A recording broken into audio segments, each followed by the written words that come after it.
Welcome to Scrunchy Time. I'm Nicole Hegstead, your fertility advocate. After 6 years of infertility and 3 miscarriages, I decided that I needed to become the advocate for my own body. If you're exhausted from struggling to get pregnant and want to know more about how I can help, check out my website at www.nicolehegstead.com. And I'm Bridget May, your children's health expert. My son was born with a heart condition that led to 3 open heart surgeries, cath labs, a tracheostomy, and a ventilator. After being fed up with mixed opinions, I became my children's own advocate. If your child's health is lacking, then check out my website at www.bridgetmay.com to find out more how I can help. Put your hair up and pay attention while we discuss today's hottest topics concerning female hormones and healthy kiddos. We aren't silky. We aren't crunchy. We're scrunchy. Welcome back to Scrunchy Time. This is our 6th episode, and today we're going to be talking about the home and how it is a safe place for a whole bunch of different issues. So I'm going to let Bridget take it away with her list. My list is longer than her list. Yeah, so it can be a safe place for a myriad of reasons. So the first one I want to bring up, immediately pops to my mind, is that we can control it. It's the one place you have complete and total control over what kind of chemicals you're bringing in, the cleaning products, the air fresheners, the body wash, the deodorant, the makeup, everything that you're putting in your air directly on your skin. All of those things are, cloth diapers, we've talked about that, nursing pads, feminine products even, we've talked about all that. This is where it happens. You can do whatever you want right here at home. But, the minute you walk out of that door, there are so many variables, influences. If you have 3 toddlers under 3, you have no idea what the hell is going to happen, and it gets crazy, and you just have to give and take. I personally don't want to take cloth diapers on a plane. There's nothing I can do about that. That is not going to change. So there's just so much that we can control and keep it a safe place at home, no matter what we know we're being exposed to. We have the perfect environment to continue healing, to be recovering, all those kinds of things at home. I know some people who go so far as to research their furniture and their clothing and everything, to where it's just their paint, what their house is built with, and all of that, so that it is a completely as toxic free. I mean, things are toxic. Everything is toxic to us to some extent, right? But it is as toxic free as it humanly possibly can be. And I think that is amazing. I haven't been able to go that far down this road yet, but scratching the surface back to the beginning, like I was saying, chemicals and things like that. I think it's so important that we have that mindset of, and we don't get overwhelmed of oh, but I can't do, even if you did cloth diapers at home, and then when they went to daycare, sure, they did disposables, but making that switch at home, that temporary time, it makes a huge difference. I could go down the road of why cloth diapers are better for that amount of time, but I won't. But, every little thing makes a difference. And kids are going to know that and see that as well. They're going to feel better at home. They're going to know that things are different, that, that their body is just so much more happier, and they're able to detox. And this is the place where, I can be at my best because I'm home. And I mean, obviously, who doesn't want their kids to feel that way at home? So, I just think it's super important to talk about this. And the other thing with that too is the kids knowing what's going on at home, they have that stability, and we can create routines for them too. In toddlers and stuff too, I feel like I've been able to give my toddler more responsibilities, and he can, tackle things so much faster in a safe environment at home. If he spills something, I don't have to worry about him going and getting under the cupboard and grabbing the cleaning products and a rag and cleaning it up, because that's totally fine. He may waste some, sure, but he's not going to be dumping bleach on the floor for his 9-month-old sister to crawl and put in her mouth, for a very long time, I had to worry about his trach site. I don't have to worry about all of that containing these harsh chemicals. Like, he is totally capable of grabbing this, of doing that, because everything is set up around them and creating that safe place for them to be able to handle it all. It's just really cool. Like, he's able to do so much. It's awesome. And his sisters are following in his footsteps, which is really cool to see. And they all know their routines of how the house is supposed to go, what we're supposed to do, where things go. Like, all of that is just really, really cool. So those are my biggest like points and reasons. Of course, like I said, I could go into each one of them with so much more depth, but scratching the surface. Well, and what stood out to me in everything you're sharing there too is that like you can teach him to clean up his own mess, because he isn't using toxic chemicals. Like, you would never tell a 3-year-old, hey, there's the bleach kid, like you would never ever do that. And so you can teach him, well, this is how you clean it up, so that way he does just naturally start to clean it up. So that's really cool too, that he's able to take on more responsibility just naturally. Yeah, exactly. Yep. So yeah. I had a really good example of stuff you were talking about too. My hormones mentor, had shared that someone had posted in our Facebook group that did you know that there's BPAs in toilet paper? And she responded that yes, there is. And she actually had a client who switched to toilet paper that does not have BPAs, and got pregnant a month later. That was the only switch that she had made. And wow. I was thinking about that, because we have made that switch too, to a safer toilet paper method. But then you go out, you go to a mall, and like, obviously you're not going to carry your toilet paper with you, right? Like, that's just insane.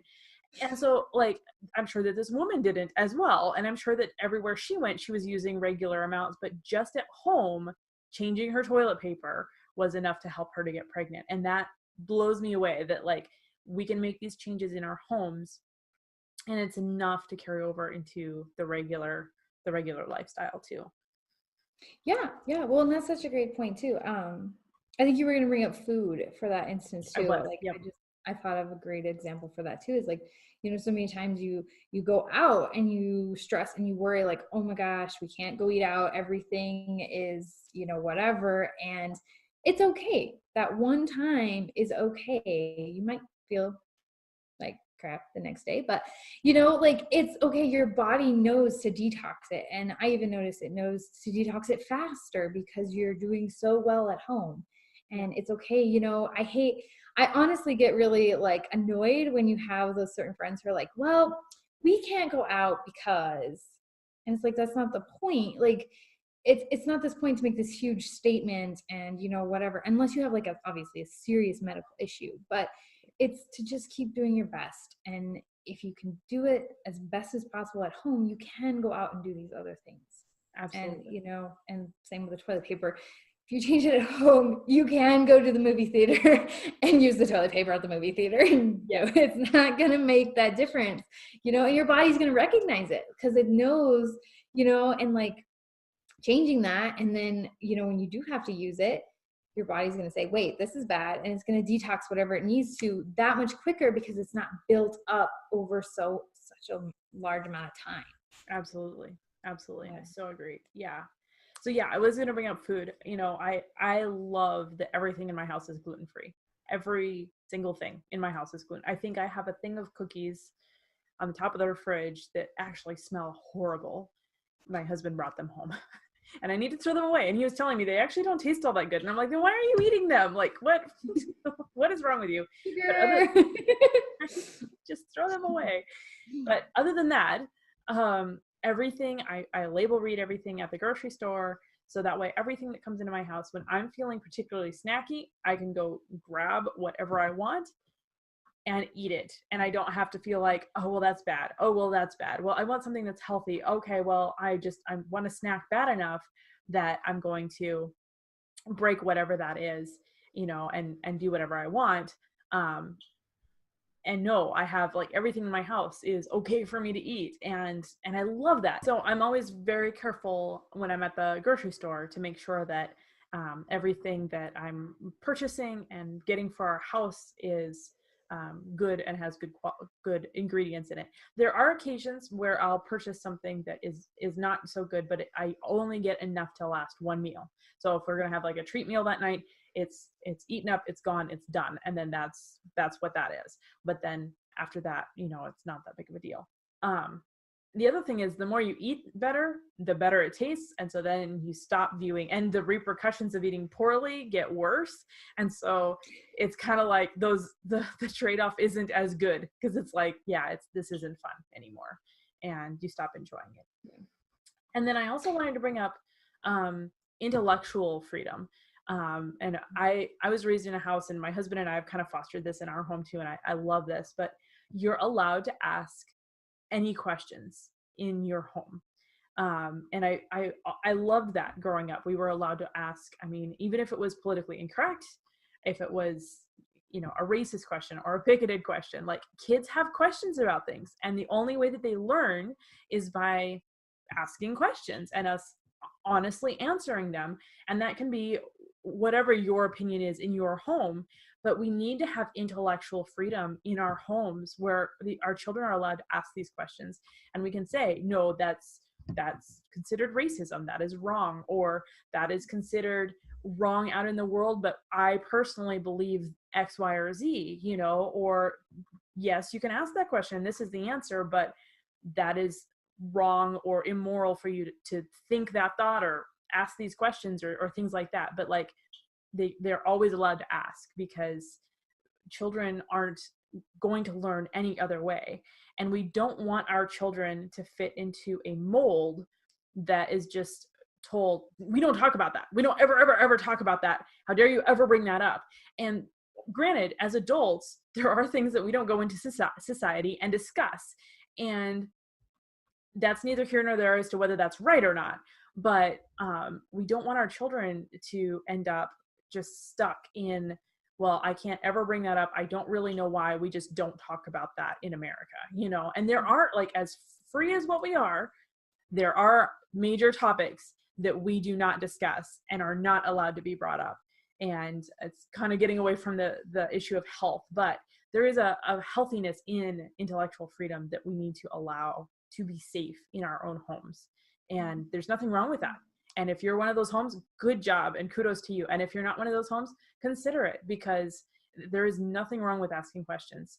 The day that questions are wrong is the day we've lost all freedom, because there's no point in calling ourselves free if we can't say, what if, or, but why is that wrong? Why is it wrong to do X, Y, or Z? There's nothing wrong with those questions. So anyway, just kind of wanted to discuss that as well. No, it's so true though. But in bringing that back to the safe home though, is like, if kids know they can ask that when you get home, it takes away a lot of that social stress as well, of like, oh my gosh, what is my kid gonna say? Yeah. That would help with that. So yeah, I actually kind of have a story about that. When I was a kid, I saw something out in public. I can't even remember what it was now. And even if I could, I don't think I could repeat it here, because I think it was sexual in nature. But I remember getting in the car with my dad and saying, I have a question for you. And I didn't think it was appropriate to ask this in the grocery store, but I saw it was on a woman's shirt or a bumper sticker or something like that. And I was like, what does that mean? And he was like, first of all, thank you for not asking that in the grocery store. But like, our kids learn that yes, when we get in the car, when we get home, that's the appropriate place to ask questions. And, you don't point, what's wrong with his face? Like you ask when you get in the car, Dad, there was a guy in there that, had something on his face. I remember seeing people with birthmarks and having questions about that as a kid, or deformities. And if you teach your kids that you can ask these questions when we get home, they're not going to point as much out in public and be like, what is wrong with that person? And you explain it's a deformity or a birthmark, and there's nothing wrong with that person, and it fosters this education of, instead of, don't ask that, put your hand down, don't ever bring that up again, shame on you, of like this. And isn't that the world that we're trying to create anyway, where our kids are respectful of someone with a birthmark on their face or a deformity, instead of in fear, like, oh, I can't talk to that person because we can't ever ask questions about that. Like, Right. no, we want a kid that's like, that's what that is. That's what I was taught, because my parents were able to explain it to me all in detail. And I guess, I mean, if you have a kid that did that, you could say, put your hand down, we don't point. And then when you get in the car, explain it to them. And that's how you foster and teach them the car, the house. Those are safe places to ask these questions, but not in the middle of the grocery store, And so, yeah. Yeah, exactly. Yeah, that makes so much sense. Yeah, definitely like fostering their knowledge for sure at home in a safe place where you aren't as embarrassed, and allowing them to learn, like I feel like that's a lot. We've quit teaching as well, in a lot of these topics and subjects, all around everything, we've just assumed that, they're going to figure it out, or, whatever. And so if we don't figure out what they don't know, and every kid notices something different, it's one of those things too, where, you're at home and you can control it. And no matter how close you are to your child out there, while you're going to Walmart, whatever, they're going to see things and pick up things you don't even know what's going on because you're too busy going for the almond milk, like get the almond milk, get home, get dinner, they're sitting there just soaking it all in.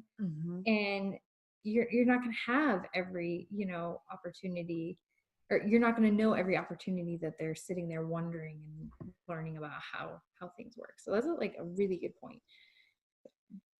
Yeah, absolutely. Yeah. Awesome. And I think you touched on this a little bit too, but emotional health, like that stability in the house with those routines, with that structure, it just creates an emotionally stable place. I always laugh at myself every time I go into my massage therapy office. It smells so good and it's so quiet, and they always have this peaceful music playing, and the blinds are all pulled and it's dark and it's so peaceful. And I'm just like, every time I go in there, I think, this is what I need to make my home like. This is what I need to make my home like. And I leave and I come back and I'm like, I'm still so far away from that. And every time I'm like, this is what I'm trying to make my home be like.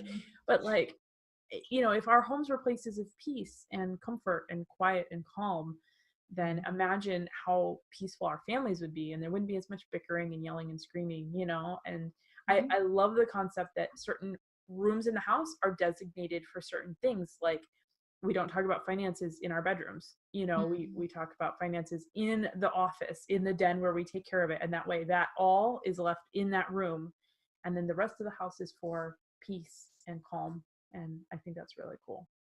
Yeah, that's awesome. I've heard studies like that. You don't do things in bed because that's your place for sleeping, and it tells your subconscious like, oh, here I am, I'm sleeping, and you have better rest and things like that. So that's awesome. I've never thought about that, like doing things in particular rooms in the house, but it makes sense. You walk into the kitchen, you open the fridge door. Right. Because you're taught this is where we eat. Yeah. So yeah, that's really, really good. And it's good for us. Like, and again, like we can't control everything. Life is chaos, it is going to happen. And, add all that chaos, it to, if you're homeschooling or multiple schedules in the home, to, all these different things, plus you're adding in, chemicals that are literally messing with the hardwire in your brain, to your breathing. If your body's not breathing well, do you think you're going to be thinking clearly? No. Like, this is where we should be doing our utmost to be at our best, because we can be. Yep. Yes. And yeah, like you were saying, like the fighting and bickering, like that happens with, children as well as married couples. And who wants to add to more of that? Right. But kids, especially when they don't understand, that, I can walk into somebody else's home and realize, oh my gosh, I am smelling a candle, and I can feel my breathing is becoming labored, and like I can recognize that and, process it properly in order to know how to handle it. But a child isn't going to do that. They're just going to get frustrated and not know what's going on. They don't feel well. They get, cranky and grouchy, and there you go. And so who wants to add that into your home life? Yes. Yes. Absolutely. Yeah. And the cleaner that your living space becomes, the more you recognize that out in public too. My husband and I ate out last night, and I could smell the dial soap that our waiter had used. Yeah. It was that bad. And I was just like, oh man, I think I was raised using that very, very toxic soap, horrible soap. And yeah, like just every time you walked by, I was just like, perfumes get me anymore. I used to, Bath and Body Works up the wazoo, lotion, perfume, blah, blah, blah, like all of the things. And I never thought twice about it, and now somebody has the faintest scent, like their shower gel. Like I should not be able to smell your shower gel on you. Absolutely. And I'm just like, like I can just feel myself just like, oh my gosh. Yeah, it's crazy, but your body can recognize it. Last night, actually, so as soon as I was like, man, I can smell his soap. And then like this fruit fly came and it was like flying around, and David was like swatting at it. And I was like, I said, it always kind of makes me a little nervous because you smell somebody walk by with their dial soap.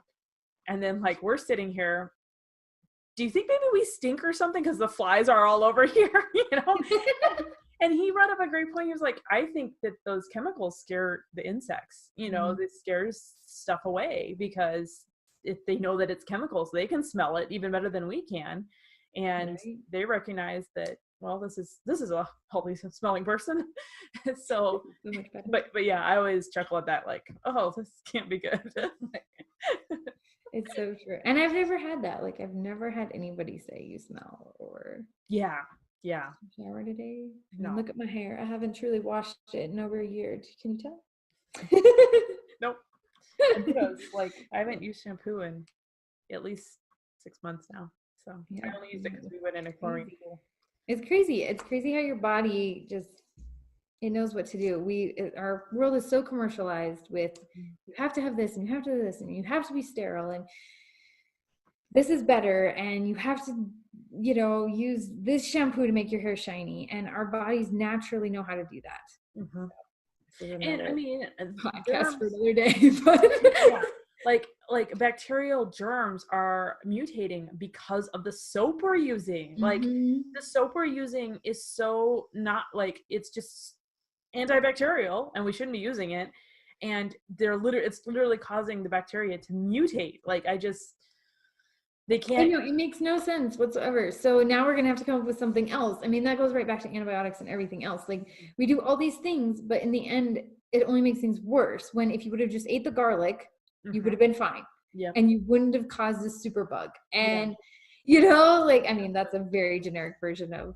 what I'm going for. But you understand what I'm trying to say. Like it's nature takes care of itself. God has designed it that way. We have lived without all these modern cleanlinesses for how many years? This is so new. And we take it, we've been completely sold that this is a have to, and we're told we're healthier because of it, but yet we're not. We literally aren't. So extreme. Like we've gone from, I get like indoor plumbing, amazing, has stopped thousands and thousands of diseases, saved probably millions of lives, right? Indoor plumbing. Washing your hands after you use the restroom, again, is saving millions of lives. But we have this concept, also washing your hands before you prepare a meal. Yep. Also really good. But we had this concept. I actually knew this guy that said, you wash your hands every time you think about it. Every time you think about it, you go to the bathroom and wash your hands. And it's like, there's like this concept after a while that we're being cleaner when we aren't. We're, again, building up that bacteria. We're breaking down our own defenses. We're putting chemicals into our bodies. He actually died of a heart attack at a very young age, very, very young age, which is really sad and horrible. But it makes you wonder, like, I don't know what his lifestyle was other than that. So I can't really, speculate. But obviously there was something unhealthy going on there, for him to die at such a young age. He was also in sales, so that can affect your heart. Obviously. A little stressful. It's a little stressful. Just a little. Yeah. Yeah, it's crazy. It's crazy. And that's why we need to always just do the best we can and keep moving forward. And, that was, I mean, the chemicals in the home were the first thing for me because of, for instance, trach and ventilator. You know, when they tell you not to give this stuff to a kid with a trach and a ventilator, should you be doing it yourself? You know, like it's just right. Let's think about this. You know, like it really makes no sense what we're doing. That was my first thing too, and it was because it was easy. Mhm. It doesn't It's matter very easy. what I clean the toilet with. The toilet just has to be cleaned. But Mhm. gluten tastes really good. So like there's this trade-off with the food thing that makes it really hard. But chemicals are easy. As long as the toilet's getting clean, that's all that matters. And so finding a good chemical to clean stuff with is always really important. So and it's a balance and it's a process, you know. The gluten is hard for everyone, and you know, it's really hard sometimes if you're going out with a girlfriend to a coffee shop. You don't know what's in the coffee, you don't know what's in the lemon bar. It's okay, you know, unless obviously you have a very, very bad gluten reaction. You know, that's okay as long as you're good at home. And like Nicole said earlier, you're going to end up having such adverse reactions to it that you're probably not going to want it anyway, and it won't be a loss, you know. But give yourself grace getting to that point. You know, for some people that could be 6 months. For others it could take 4 or 5 years before you to that point where you're just like, I am not eating that. You know. Yeah. And that's just you and your journey. We can't all, you know, I could go on another rant of diets and fad diets, and that's why they don't work. It's because we just cut us off, and we don't realize what's going on. We don't give our, I feel like we have to give our brain that time to transition to truly understand. We can't just say gluten's bad. We have to, I know I have had to again and again. Oh, I can eat that.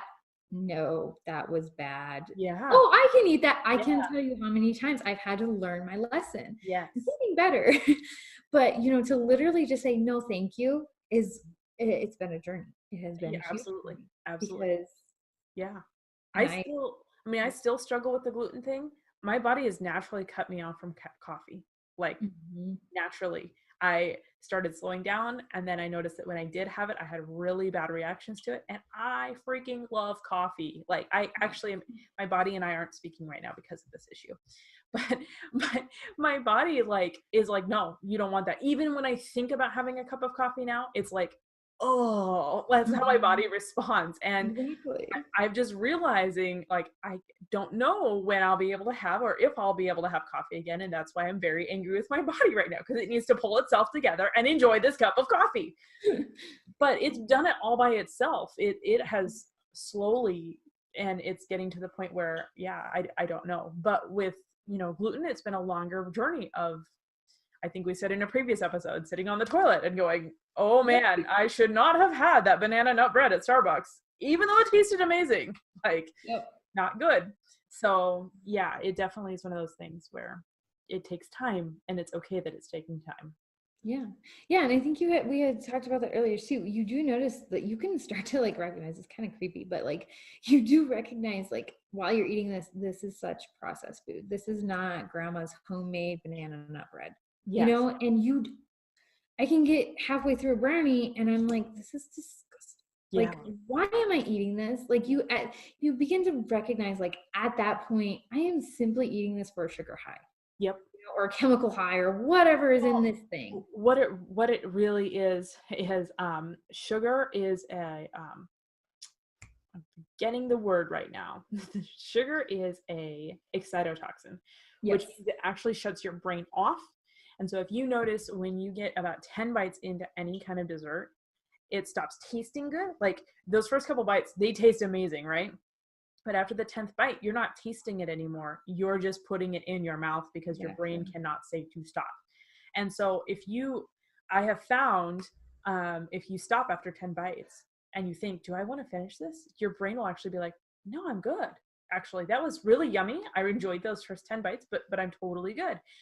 And then also giving yourself that permission to say, this tastes like garbage, because there are desserts out there that taste horrible. And we get 2 bites in and it's like, well, I'm paying for it, so I better eat it. Yep. What? Yep, exactly. Why? Like, I better kill myself because I'm paying to eat this, you know? And no, it makes no sense. It makes no sense. Yeah, well, I've learned that lesson with my kids and going out to eat. You know, there are times when, you know, somebody wants to take us out to eat or whatever, and you go. And, you know, I used to be like, hey, finish your fries, finish your sandwich, eat your food, because that's what we're told to teach our kids, right? I have come to recognize they don't want it. It's crap. It is, they already recognize at such a young age that it is hurting and harming their body, and they ate 2 or 3 fries and they're good. Mm-hmm. You know, like that is their choice. I should not be forcing them to put that in their mouth. I mean, obviously, if it was a sweet potato from my garden in the backyard and they hadn't eaten in 3 days, I'd be a little bit more forceful. But they just had breakfast, and this is not a good meal.